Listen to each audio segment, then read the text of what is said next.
Oh, she's literally won. Thank you, Wu Yang. Oh my god. You're so fucking cute. I'm gonna lick peanut butter off your abs, bro.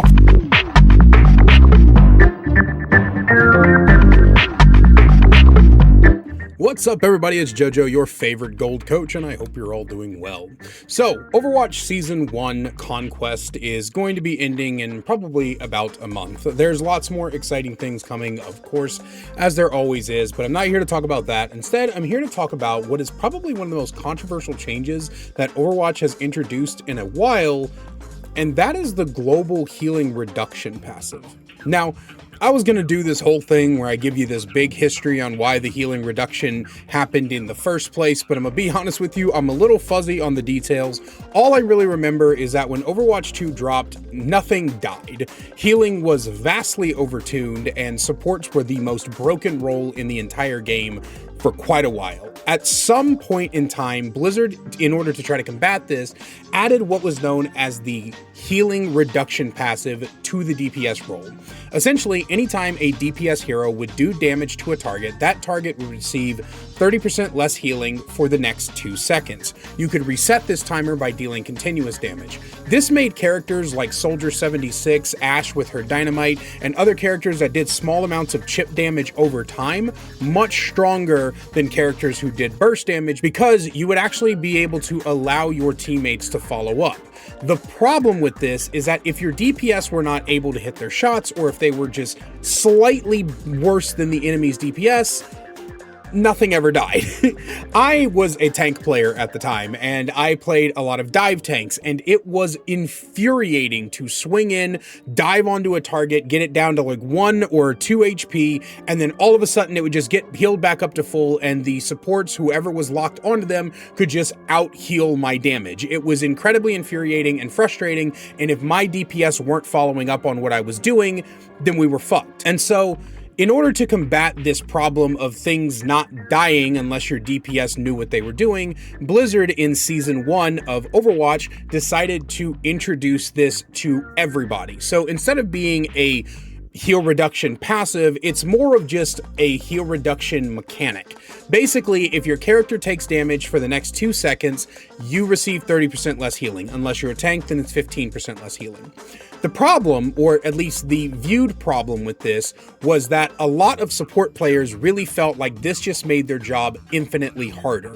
There was already an issue where if the enemy DPS was better than your DPS, you weren't really winning. But now, for supports, they feel like they're having to work overtime. Now, I'm a DPS player, as most of you know. I don't really play support, so in order to try to figure out if this has been a problem, I've spent the past week or so playing support to try to see exactly how bad this can get. And I'm gonna be honest with you, part of it feels like a skill issue. Look, I'm not trying to insult anybody here, and I'm not the best player in the world. My peak is diamond, okay? But what I am saying is that a lot of times I hear support players saying, well, I have to heal bot now. I have to sit there and heal. I can't do anything else because otherwise my team falls over.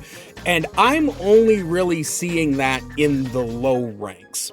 I spent some time in the Overwatch community asking a bunch of people who are in higher ranks if they could please send me VODs, and I would watch things from the support's perspective. And once you get past, I'd say, mid-plat to low diamond, you really start to see that it doesn't make as much of a difference as you think it does. When tanks are not just standing in the middle of main taking loads and loads of free damage, the passive really doesn't matter that much. All that really changed was, instead of a Mercy being able to fly over to a Ashe and immediately heal her up to full through a Tesla cannon or a Doomfist dive or whatever, you can now kill the fucking Ashe because she's not receiving nearly as much healing. Now, what I will say is that one of the problems that this global passive has introduced is that small ticks of healing like Moira or Mercy or even Kiriko to an extent are now much less impactful in terms of healing. Now,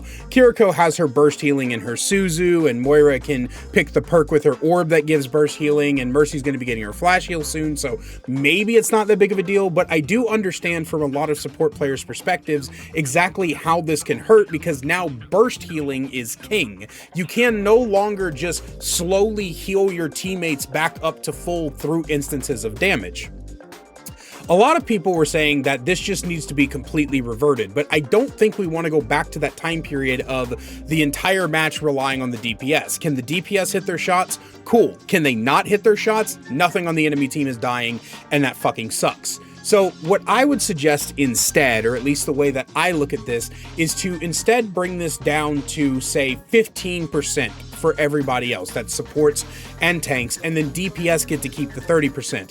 That way, there's still a chance that the person you're attacking is not going to be suddenly healed up to full out of absolutely nowhere because they can out-heal the damage that you're outputting. Because, and support players are going to hate me for this, no singular support should be able to out-heal the damage that's happening. Your teammates should learn how to take cover, and I know for a lot of the lower ranked players, bronze, silver, and gold especially, that's a foreign concept, right? I know from experience that a lot of support players, especially in the lower ranks, and the metal ranks specifically, are very much attached to this idea that if they don't heal bot, then their team just falls over. But I'm gonna tell you guys something, and you may hate me for it, but it's advice you need to hear.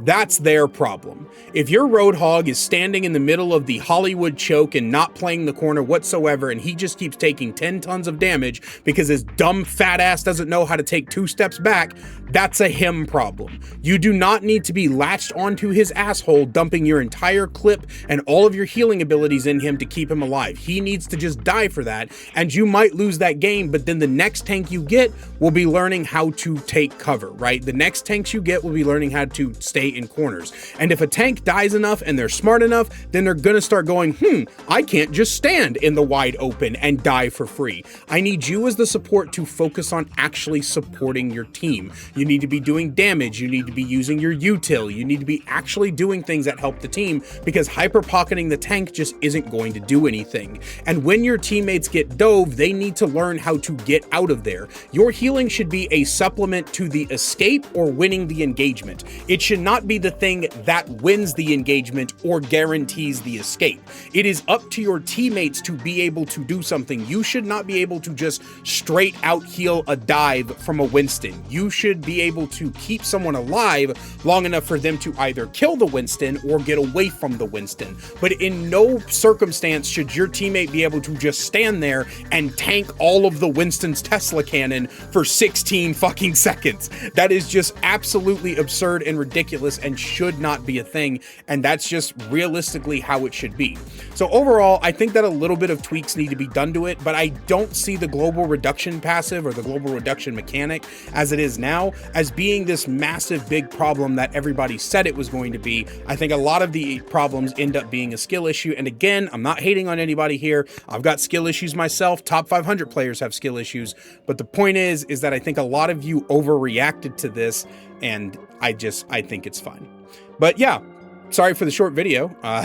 This one's going to be a lot shorter than most of my videos, but I hope you guys enjoyed that nonetheless. And as always, a great big special thank you to my channel members listed on screen now. You want to find out how to become a channel member today, get awesome perks like seeing videos early, merch discount codes, and more, then please click that join button down below. I love you guys so much, and I will see you in the next one.